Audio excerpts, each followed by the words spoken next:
Every day, the Shadowserver Foundation conducts high-frequency scanning of the entire Internet, generating a massive, continuous stream of telemetry on exposed services and malicious activity.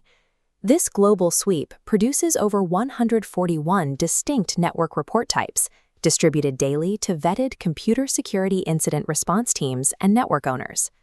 While every report details a potential exposure, the highest stakes alerts are those identifying vulnerabilities that allow pre-authentication remote code execution. To track and mitigate these severe flaws, the cybersecurity industry relies on Common Vulnerabilities and Exposures, or CVEs, as the standard identifier. Out of the 141 Shadowserver report types, only 20 to 26 actually carry this embedded CVE intelligence. To operationalize this intelligence, security teams must filter the massive data stream and isolate that specific 15 to 18% of high-stakes telemetry. Knowing exactly where this data lives, how the Foundation detects it, and how to programmatically parse it determines whether an organization can close a vulnerability before it gets exploited. Shadowserver does not use a single uniform method to flag CVEs. The data is structurally divided across direct vulnerability scans, behavioral honeypot logs, and compromise notifications. The most prevalent encoding mechanism across these reports is the semicolon-delimited tag field. In the vulnerable HTTP report, CVE identifiers are embedded in strings like CVE 2023-3519:citrix, isolated using regex. Alternatively, newer scans use a dedicated extra.cve field to map the vulnerability directly. Finally, honeypot reports use structured vulnerability underscore prefix fields to deliver rich metadata like CVSS scores. Finally, there is the infection field, which is deployed exclusively within one-off special reports. These special reports do not follow the daily 24-hour cycle.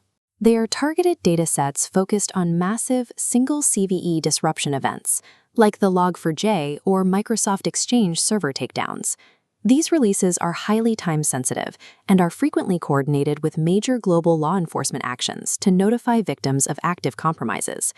An automated defensive pipeline must be engineered to recognize all four of these distinct beta schemas to accurately process Shadowserver alerts.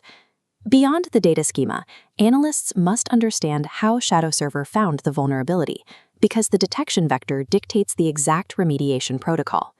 The first distinct methodology is version-based assessment. By analyzing external service banners and HTTP headers, Shadowserver fingerprints the software version to identify unpatched systems or end-of-life software that remains permanently vulnerable. The second methodology involves direct network scanning and probes.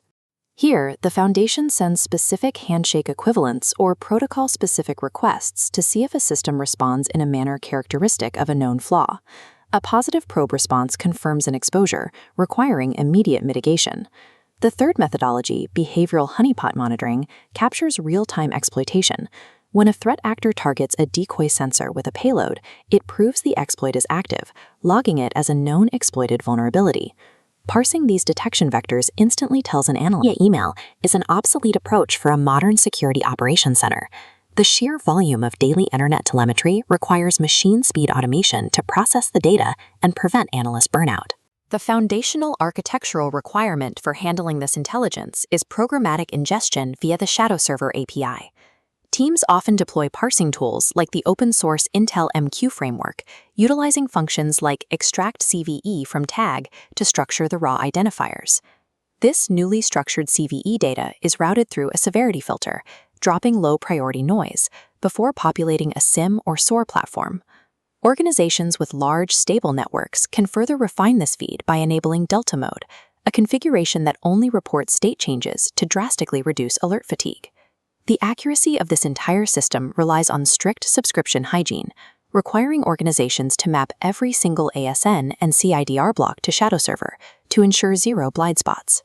This automated engineering pipeline transforms an unmanageable fire hose of raw internet noise into a highly targeted, actionable task list. Data pipelines only identify the attack surface. Human workflows are required to actually eliminate it. The core philosophy for operationalizing this telemetry is the Preventive Maintenance Inspection, or PMI, habit. Borrowed from aviation and civil engineering, PMI applies rigorous daily inspection standards to network health, fixing small exposures before they escalate into breaches. In a 2012 case study, a massive Indonesian telecommunications provider achieved an 80% network lockdown using only this free telemetry and dedicated junior staff. The engine driving the PMI habit is a 4-step operational loop applied to the daily reports, known as the SCAR cycle. First is study, understanding the specific risk. Next is consult, validating findings with network engineers. Third is act, executing rapid remediation, prioritizing speed over perfection. Finally, reflect, hunting for compromise indicators and adjusting policies to prevent recurrence. Software automation cues the targets, but it is the relentless human execution of the SCAR cycle that builds true network resilience.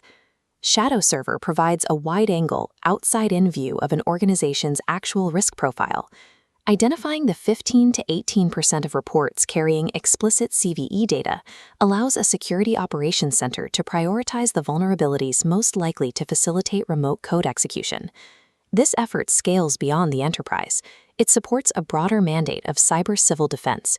Securing individual perimeters contributes directly to global internet safety. To maximize this impact, organizations should hold their software vendors accountable for exposed administrative interfaces and actively participate in the Shadowserver Alliance to share intelligence.